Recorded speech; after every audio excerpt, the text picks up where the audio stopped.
చీకటిలో దాగి ఉన్నాయి జ్ఞాపకాల గుర్తులు. నవ్వు వెనక దాగి ఉంది ఎంతో బాధ. ప్రేమలో ఇష్టంలో దాగి ఉన్న విషయం. ప్రేమించడం నిషిద్ధం. ఇదే రాత్రి హెచ్చరిక. పువ్వుల సుగంధం, కానీ బాధ యొక్క నీడ. ప్రేమ భయం యొక్క సంగమం. ఇప్పుడు కథ నీడలోనే చుట్టుకుని ఉంది. 3 సంవత్సరాల క్రితం పంకజ్ తన సైకిల్ ని ఎంతో సంతోషంగా నడుపుతూ ఉంటాడు. సైకిల్ మీదున్న బుట్ట గులాబీ పువ్వులతో నిండి ఉంటుంది. ఇవాల్టి రోజు తనకి ప్రత్యేకమైనది. తను నవ్వుతూ సైకిల్ ని ముందుకు నడుపుతూ వెళ్తాడు. ఎక్కడా కూడా ఆగలేదు. పంకజ్ అనాథాశ్రమం తలుపు దగ్గరికి చేరుకుంటాడు. తను సైకిల్ ని గోడ దగ్గర నిలబెడతాడు. ఆ తర్వాత బట్టల్ని సరిచేసుకుంటాడు. ఆ తర్వాత పువ్వుల్ని పట్టుకొని అనాథాశ్రమం తలుపులను గట్టిగా తెరుస్తాడు. పంకజ్ అనాథాశ్రమం లాబీకి చేరుకుంటాడు. చింతతో నిండిన తన కళ్లల్లో నెమ్మది నెమ్మదిగా చిరునవ్వు కనిపిస్తుంది. ఒక అమ్మాయి తిరిగి చూస్తుంది. తను ఇంకెవరో కాదు, తను షిప్రా. తను పంకజ్ వైపు చూస్తుంది. తను తన దగ్గరికి రావాలని చెప్తుంది. పంకజ్ అవతల వైపు నిలబడి తన కళ్లల్లో మైమరచిపోతాడు. తనకి ఇంకేదీ కనిపించదు. కేవలం తన అందమైన మొహం, ఇంకా అమాయకత్వం, ఇంకా అందరి పట్ల తనకొండే ప్రేమే కనిపిస్తుంది. అనాథాశ్రమంలోని పిల్లలందరూ తనతో పాటు ఆడుకుంటూ ఉంటారు, డాన్స్ చేస్తూ ఉంటారు. షిప్రా పంకజ్ దగ్గరికి వస్తుంది. తనతో తన కలల వంటి ప్రపంచం నుంచి బయటికి తీసుకొస్తుంది.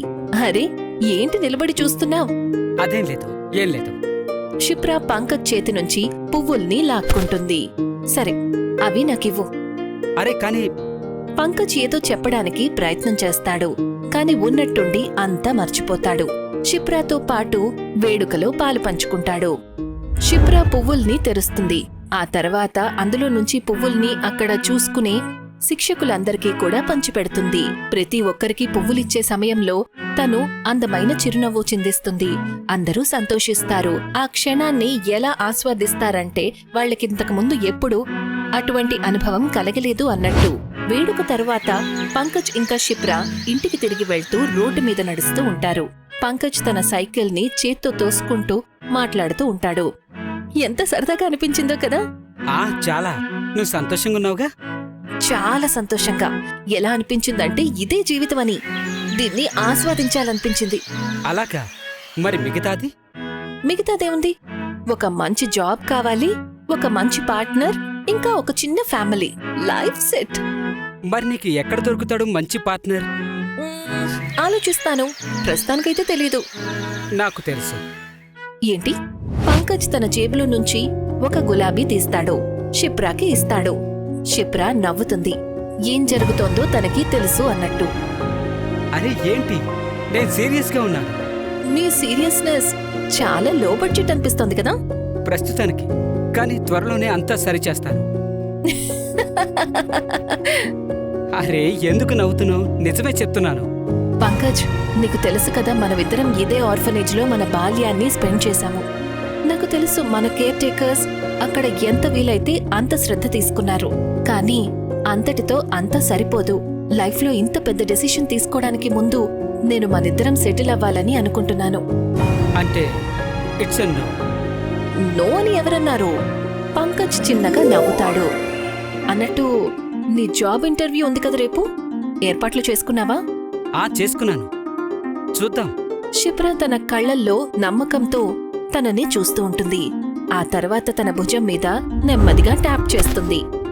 మరుసటి రోజు పంకజ్ ఇంటర్వ్యూ ప్యానెల్ ముందు కూర్చుని ఉంటాడు. ఇక ఇంటర్వ్యూ తీసుకునేవాళ్లు తన మాటలతో సంతోషంగా కనిపిస్తారు. You are hired. పంకజ్ వెంటనే నవ్వుతాడు. ఆ తర్వాత సరేనని తల ఊపుతాడు. ఆఫీస్ నుంచి బయటికి వస్తూ పంకజ్ షిప్రాకి కాల్ చేస్తాడు. ఎప్పుడైతే తను కాల్ లిఫ్ట్ చేస్తుందో పంకజ్ ఉత్సాహంగా వెంటనే మాట్లాడటం మొదలు పెడతాడు. Congratulate me. I am hired. నేను నీకు చెప్పలేను అసలు. హౌ హ్యాపీ అయ్యా. నువ్వెక్కడున్నావు చెప్పు. I will pick you up. ఎప్పుడైతే తను అవతల వైపు నుంచి ఏదో వింటాడో అప్పుడు తన ఉత్సాహమంతా కూడా నెమ్మది నెమ్మదిగా దిగులుగా మారిపోతుంది. ఇవాల్టి రోజు పంకజ్ తన టేబుల్ మీద నిద్రపోతూ ఉంటాడు. తన ఫోన్ రింగ్ అవుతుంది. కాసేపటి తర్వాత తన ఫోన్ మళ్లీ మోగుతుంది. ఈసారి పంకజ్ లేస్తాడు. తను స్క్రీన్ వైపు చూస్తాడు. ఇక తెలుస్తుంది, కాల్ తన ఫ్రెండ్ సూజల్ చేస్తున్నాడు అని. తను కాల్ లిఫ్ట్ చేస్తాడు. అరే ఏమైంది? నేను 3 గంటలుగా నీకు కాల్ చేసే ప్రయత్నం చేస్తున్నాను. ఇవాళ వెళ్ళాలా వద్దా? పంకజ్ ఏమీ మాట్లాడ్డు. అలాగే స్థిరంగా కూర్చుండిపోతాడు. Brother brother, hello. 1 గంటలో పికప్ చేసుకుంటావా నన్ను? సరే, నేను సరిగ్గా 2:30 కల్లా వచ్చేస్తాను. పంకజ్ కాల్ పెట్టేస్తాడు. లేస్తాడు. ఆ తర్వాత బాత్రూంకి వెళ్తాడు. కాసేపటి తర్వాత పంకజ్ ఫుట్పాత్ మీద నిలబడి ఉంటాడు. సూజల్ తనని తన బైక్ మీద ఎక్కించుకుంటాడు. సూజల్ ఇంజిన్ స్టార్ట్ చేస్తాడు. బైక్ నడుపుతూ ముందుకు వెళ్తాడు. పంకజ్ ఇంకా సూజల్ హాస్పిటల్కి చేరుకుంటారు. తను బైక్ ని పార్కింగ్ ఏరియాలో నిలబెడతాడు. ఆ తర్వాత లోపలికి వెళ్తారు. హాస్పిటల్లో పంకజ్ సూజల్తో పాటు కూర్చుని ఉంటాడు. అక్కడ డాక్టర్ వెన్నుముక్క ఎక్స్రేని చేతిలో పట్టుకుని చూస్తూ ఉంటుంది. డాక్టర్ దానిని లైట్ దగ్గర జాగ్రత్తగా పరీక్షిస్తూ ఉంటుంది. బహుశా తనకేదో అర్థం కానట్టు అనిపిస్తుంది. పంకజ్ సమస్య ఏంటి అని. మ్యామ్, ఏమైనా తెలిసిందా? అయ్యో ష్యూర్, మీకు ఏ యాక్సిడెంటు జరగలేదా? ఏమంటున్నారు డాక్టర్? లాస్ట్ ఎగ్జామినేషన్ లో మీ స్పైన్ కర్వేచర్ ఏదైతే ఉందో ఈసారి దానికంటే ఎక్కువయ్యింది. నేను కూడా ఇటువంటి కేసు మొదటిసారి చూస్తున్నాను. దీనికి వైద్యం ఏంటి డాక్టర్? నేను కొన్ని మెడిసిన్స్ ఇంకా ఎక్సర్సైజెస్ చెప్తాను. మీరది ఫాలో చేయటం మొదలుపెట్టండి. సూజల్ ఇంకా పంకజ్ ఒకరినొకరు చూసుకుంటారు. ఆ తర్వాత డాక్టర్ వైపు చూస్తారు. సాయంత్రం పంకజ్ ఇంకా సూజల్ ఇద్దరూ ఒక మామూలు చిన్న హోటల్లో కూర్చునుంటారు. చవకబారు భోజనం చేస్తుంటారు. వాళ్ళు మాట్లాడుకుంటూ ఉంటారు. ఇదిగో, ఇవాల్టి పని అయిపోయింది. ఇక రేపటి గురించి తెలియదు. పంకజ్ ఎక్కడో ఆలోచిస్తూ ఉంటాడు. తను తన సూప్ ని కలుపుతూ ఉంటాడు. ఏదో ఆలోచనలో మునిగిపోయి ఉంటాడు. తిను. అరే తినవయ్యా. నువ్వేం గుర్తుపెట్టుకుంటావులే. నేను నీ ఫ్రెండ్ని. థ్యాంక్స్ రా. Mention not. అయినా ఒక విషయం చెప్పనా? పంకజ్ సూప్ తాగుతూ సరేనని తల ఊపుతూ ఉంటాడు. నువ్వు పని చేయడం ఎప్పుడు స్టార్ట్ చేస్తావు? పంకజ్ వెంటనే ఆగిపోతాడు. ఇప్పుడు తనకి చిరాకు మొదలవుతుంది. చూడు, నీకోసం ఖర్చు పెట్టడం నాకు ఇబ్బంది అని నేను అనడం లేదు. కానీ నేను నిన్ను ఇలా చూడలేకపోతున్నాను. ఆ విషయం జరిగిపోయి 3 ఏళ్లు గడిచిపోయాయి. ఇంకా ఆ సంఘటన కోసం నువ్వు ఎంతగా శిక్షించుకుంటావు? పంకజ్ తన బ్యాగ్ తీసుకుంటాడు. ఆ తర్వాత చిరాకులో అందులో ఏదో వెతుకుతూ ఉంటాడు. తను ఒక చిన్న బంగారు లాకెట్ ని తీస్తాడు. దాన్ని టేబుల్ మీద పెడతాడు. ఇదిగో, దీన్ని అమ్మి డబ్బులు తీసుకో. నా దగ్గర ఇప్పుడు ఇదే మిగిలింది. పంకజ్ పంకజ్ పంకజ్ ఇంటికి చేరుకుంటాడు. తలుపులు తెరుస్తాడు. ఆ తర్వాత చూసేసరికి షిప్రా తన మంచం దగ్గర కుర్చీలో కూర్చుని ఉంటుంది. పంకజ్ ఆ క్షణం మొదటిసారి నవ్వుతాడు. తను చూడగానే సంతోషిస్తాడు. షిప్రా అక్కడ కూర్చొనుందని. లైట్ గా మ్యూజిక్ ప్లే అవటం మొదలవుతుంది. సంగీతం ధ్వనికి పంకజ్ షిప్రాతో పాటు డాన్స్ చేస్తాడు. ఆ క్షణం గులాబీల్లాగా అనిపిస్తుంది. ఇద్దరూ పూర్తిగా ఒకరి ప్రేమలో ఒకరు మునిగిపోయుంటారు. పంకజ్ తనని చాలా గట్టిగా పట్టుకుంటాడు. ఏదో తనని వదలకూడదు అన్నట్టు. గడియారం మీద దృష్టి పడుతుంది. సమయం రాత్రి 2:05 వాళ్ళిద్దరూ డాన్స్ చేస్తూనే ఉంటారు. బయట కిటికీలో నుంచి చూసేసరికి ఆ దృశ్యం చాలా శాంతంగా, అందంగా కనిపిస్తుంది.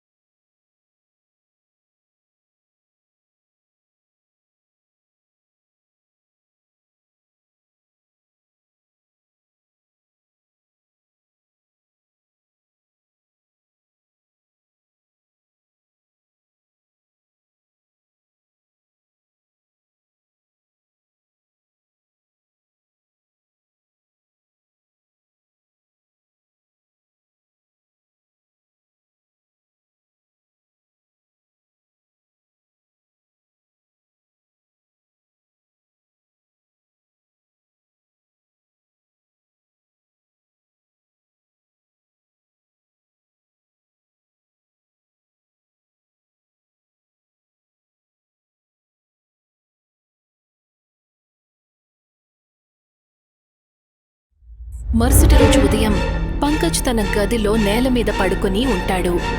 తను చెమటలతో తడిసిపోయుంటాడు. తన మెడ మీద, గుండెల మీద గోర్ల గుర్తులు ఉంటాయి. తను నెమ్మదిగా లేస్తాడు. ఆ తర్వాత కుర్చీవైపు చూస్తాడు. నిన్న రాత్రి షిప్రా కూర్చున్న కుర్చీవైపు. అక్కడ ఇప్పుడు ఒక బొమ్మ మాత్రమే ఉంటుంది. పంకజ్ కళ్ళల్లో నుంచి కన్నీళ్లు కారతాయి. తను 3 ఏళ్ల క్రితం జరిగిన విషయాల్ని గుర్తు చేసుకుంటాడు. ఇంటర్వ్యూ తర్వాత పంకజ్ ఎప్పుడైతే షిప్రాకి కాల్ చేస్తాడో అప్పుడు షిప్రా చెప్తుంది తనకి బ్లడ్ క్యాన్సర్ ఉంది అని. పంకజ్ మనసు విరిగిపోతుంది. ఆ తర్వాత తను ప్రతిరోజు షిప్రాని కలవడానికి హాస్పిటల్కి వెళ్తాడు. తనకి ధైర్యం చెప్తాడు. ఆ తర్వాత ఒకరోజు, అప్పుడే ఓటమిని అంగీకరించావా? I don't want you lose you. I just gone. It's okay Pankaj, ఆలోచించు. అసలు ఈ సమయం మనది కాదేమో. I love you. I love you too. ఆ తర్వాత షిప్రా ప్రాణాలు వదిలేస్తుంది. పంకజ్ ఎంతగా పిలిచినా సరే తనకి సమాధానం రాదు. అదంతా గుర్తు చేసుకుని పంకజ్ ఏడుస్తాడు. తను ఆ బాధలో ఎంతగా మునిగిపోతాడంటే తనని తాను అంతం చేసుకునే ప్రయత్నం కూడా చేస్తాడు. కానీ అలా చెయ్యలేకపోతాడు. కొన్ని రోజుల తర్వాత పంకజ్కి ఎటువంటి మనిషి కనిపిస్తాడంటే తను షిప్రా ఆత్మతో ముడిపడి ఉన్న ఒక బొమ్మను తయారు చేసిస్తారు. ఒక్క విషయం గుర్తుపెట్టుకో, ఇది షిప్రా కాదు, కేవలం తన నీడ మాత్రమే. దీంతో పాటు కొన్ని రూల్స్ ఉంటాయి. అంటే దీన్ని నువ్వెప్పుడూ నీతో పాటే పెట్టుకోవాలి. గుర్తుపెట్టుకో, ఎప్పుడూ ఒంటరిగా వదిలేయకు. ఒకవేళ ఒంటరిగా వదిలేస్తే అప్పుడు పొరపాటున కూడా రాత్రి 1 నుంచి 3 వరకు ఇంటికి వెళ్ళద్దు. ఒకవేళ అలా జరిగింది అంటే ఇది ఏ తలుపుతో ముడిపడి ఉంది అంటే అక్కడి నుంచి చిత్ర మాత్రమే కాదు, ఇంకెవరైనా కూడా రావచ్చు. రాత్రి 1 నుంచి 3 మధ్యలో తన మీద రాక్షసాత్మ ప్రభావం ఉంటుంది. తను నిన్ను పిలుస్తుంది, మభ్యపెడుతుంది, నెమ్మదిగా తనతో పాటు తీసుకెళ్తుంది. ముందు విషయాలు పెద్దగా అనిపించవు, స్వయంగా కదలడం లాంటివి. కానీ నెమ్మదిగా కాలంతో పాటు ఆ శక్తి తను ఉన్నట్టు చూపించుకోవడానికి దీని అవసరం ఉండదు. తను నిన్ను ప్రేమించినట్టు నాటకం ఆడుతుంది, కానీ నువ్వు తనని ప్రేమించకూడదు. అది విని పంకజ్ అంతా మర్చిపోతాడు. ఒక్కసారి మళ్ళీ తన జీవితంలో సంతోషాలు తిరిగొచ్చాయనుకుంటాడు. పంకజ్ దృష్టిలో షిప్రా ఇప్పుడు తన దగ్గరే ఉంది. తను దానిని ఎప్పుడూ తనతోనే పెట్టుకుంటాడు. తనతోనే కలిసుంటాడు, ఆడుకుంటాడు, తన ప్రేమను చూపిస్తుంటాడు. పంకజ్ ఆ జ్ఞాపకాల నుంచి బయటికి వస్తాడు. బొమ్మ అక్కడే కుర్చీలో కూర్చుని ఉంటుంది. తన దృష్టి అశాంతంగా ఉంటుంది. ఎందుకంటే ఇవాళ బొమ్మ కళ్ళు విచిత్రంగా కనిపిస్తాయి. మరొక వైపు సూజల్ పంకజ్కి చాలాసార్లు కాల్ చేసే ప్రయత్నం చేస్తాడు. కానీ పంకజ్ ఫోన్ లిఫ్ట్ చేయలేదు. అటువైపు పంకజ్ లేస్తాడు. ఒక గిన్నెలో నీళ్లు మరిగిస్తాడు. అప్పుడే ఉన్నట్టుండి తనకి నీళ్లలో షిప్రా నీడ కనిపిస్తుంది. తను వేగంగా వెనక్కి తిరిగి అటువైపు చూస్తాడు. తను చూసేసరికి షిప్రా తన వెనకే నిలబడి ఉంటుంది. తడబడుతూ పంకజ్ తనని గట్టిగా పట్టుకుంటాడు. ఆ తర్వాత ఉన్నట్టుండి తనకి అనుభూతి కలుగుతుంది. అది ఏమీ లేదు, అక్కడ కుర్చీలో కూర్చుని ఉన్న ఆ బొమ్మ మాత్రమే అని. అది మొదటిసారి బొమ్మ దాని చోటి నుంచి స్వయంగా కదలటం. భయం పంకజ్ని ఓడిస్తుంది. తను ఆ బొమ్మనే చూస్తుంటాడు. గదిలో పరుగులు పెడతాడు. దానిని కుర్చీకి వేసి కడతాడు. ఆ తర్వాత పైనుంచి దుప్పటి వేసి కప్పేస్తాడు.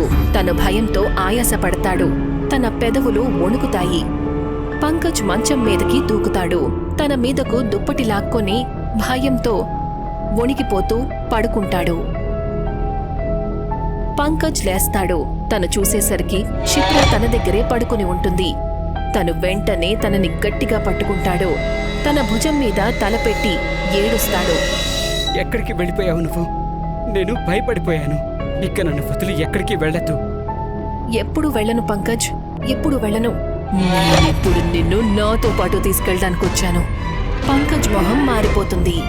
తను తన మొహం వైపు చూస్తాడు. అనుభూతి చెందుతాడు. అది షిప్రా కాదు, అది ఇంకెవరిదో భూతం. తన వైపు చూసి నవ్వుతూ ఉంటుంది. పంకజ్ గట్టిగా అరుస్తాడు. పంకజ్ తన మంచం మీద లేస్తాడు. అర్థం చేసుకుంటాడు అదంతా ఒక కళ అని. తను ప్రశాంతంగా ఊపిరి తీసుకుంటాడు. తను మరొక వైపుకి చూస్తాడు. తను చూసేసరికి షిప్రా కుర్చీలో కూర్చుని ఉంటుంది. తనని చూస్తూనే ఉంటుంది. మాటలేవీ లేవు, కేవలం తన కళ్లల్లో ప్రేమ మాత్రమే కనిపిస్తుంది. ఒకసారి మళ్లీ పంకజ్ అంతా మర్చిపోతాడు. తనకు దగ్గరగా వెళ్తాడు. ఆ రోజు నేను అన్ని రూల్స్ని బ్రేక్ చేశాను, నన్ను కాపాడే రూల్స్ని. నేను పూర్తిగా తనకి లొంగిపోయాను. ప్రతిరోజు, ప్రతి సాయంత్రం, ప్రతి రాత్రి తనకే సొంతమైంది. ఏదైతే కరెక్ట్ కాదో నేను ఆ పనులన్నీ చేశాను, కానీ ఇప్పుడు ఈ తప్పు నన్ను అంతం చేసేసింది. పంకజ్ తన గదిలో మంచం మీద కూర్చుని ఉంటాడు. ఎలా ఏడుస్తుంటాడంటే తనేదో అపరాధం చేశాడన్నట్టు. తన దగ్గర చాలా పోలరైడ్ ఫొటోస్ ఉంటాయి. వాటిల్లో తను షిప్రాతో పాటు ఉంటాడు. తను పైకి చూస్తాడు. తన గదిలో ప్రతి మూల ఆ అమ్మాయి రాక్షస ఆత్మను అనుభూతి చెందుతాడు. గోడకి అతుక్కుని ఉంటుంది, ఏదో బల్లిలాగా. పంకజ్ తన వైపు చూస్తాడు. భయంతో వణికిపోతుంటాడు. అప్పుడే తనకి బొమ్మను తయారు చేసిన తను చెప్పిన మాటలు గుర్తుకొస్తాయి. తను నిన్ను ప్రేమించినట్టు నటిస్తుంది, కానీ నువ్వు తనని ప్రేమించకూడదు. ఈసారి ఆ భూతం తనని లొంగదీసుకుంటుంది. తన ఆత్మను తన ప్రపంచంలోకి లాక్కెళ్ళిపోతుంది.